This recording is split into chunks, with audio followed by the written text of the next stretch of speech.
la vie, elle est un peu compliquée, tu vois.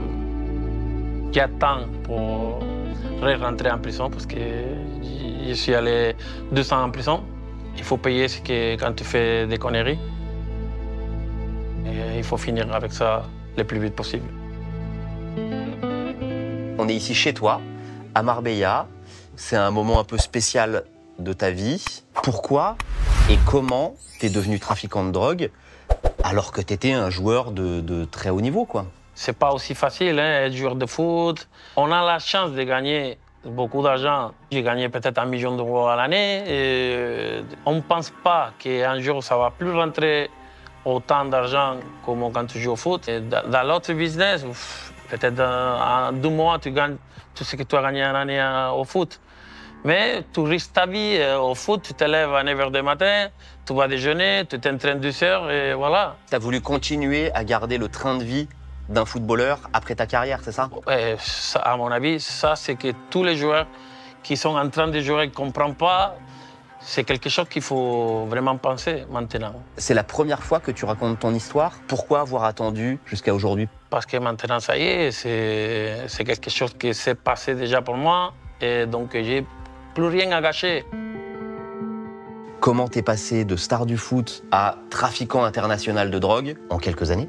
La vérité, je suis dans un quartier ici de Malaga que, voilà, ça c'est... Je ne vais pas dire que c'est un truc normal, mais tu as les opportunités ici. Tous mes amis sont mes amis de l'enfance. Donc, eux, peut-être ils sont en prison, ils vont sortir, ils vont rentrer avec moi aussi. C'est dans mon entourage tous les jours, tu vois. J'ai beaucoup de contacts partout.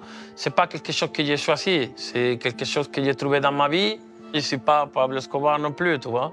Quand tu entends trafiquant international, putain, tu dis, qu'est-ce qu'il a fait? Moi, j'étais dans un procès de cannabis. Quelle quantité? Non, c'était beaucoup parce que... Des tonnes? Oui, des tonnes, voilà. Mais quand tu fais les choses mal, tu le sens que ça va venir, tu vois. Mais c'est le minimum que tu vas faire, rentrer en prison.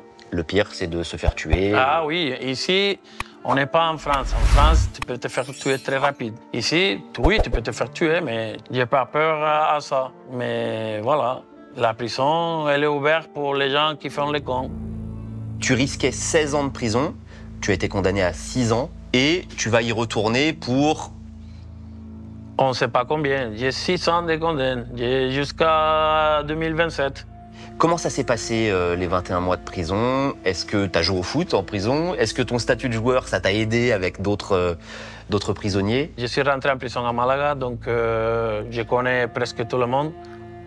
Mais mon statut de footballeur, ça ne change rien en prison. Donc voilà, je jouais au foot presque tous les jours. Il y avait plein de gens de tout le monde. Il n'y a pas que des Espagnols, il y avait beaucoup de Français, même des Marseillais.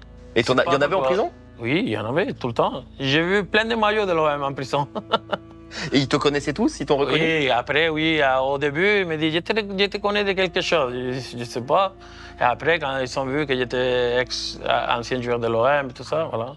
Est-ce que tu as des regrets? Est-ce que tu t'en veux de quelque chose? Je pouvais être joueur de foot, que ça dans ma vie, garder d'argent, faire tout pour avoir un bon avenir. Si je pouvais, je changerais ça. Mais voilà, les choses sont venues comme ça.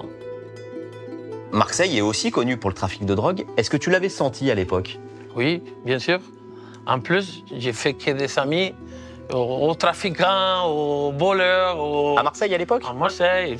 Mais j'étais le seul joueur qui habitait en ville. Tous les joueurs avaient peur d'habiter en ville.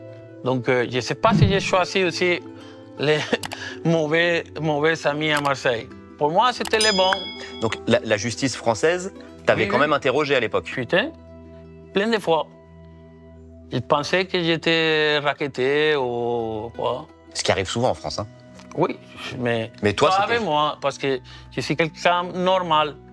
Et les gens comme ça, ils m'aimaient parce que j'étais comme ça. Je ne m'ai jamais fait voler à Marseille, jamais rien du tout. Il y avait des joueurs qui se faisaient voler, ils me demandaient à moi. Je me fais voler la voiture. Est-ce que tu peux me la trouver? Et tu l'avais retrouvée, la voiture? Non, mais voilà, ils m'ont demandé quand même. Est-ce que tu fais des liens entre ces deux milieux? À mon avis, le foot aujourd'hui, il n'y a que des banditismes. Donc à la fin, où il y a l'argent, il y a le banditisme. Et aujourd'hui, dans le foot, sont plus de trafiquants que les trafiquants.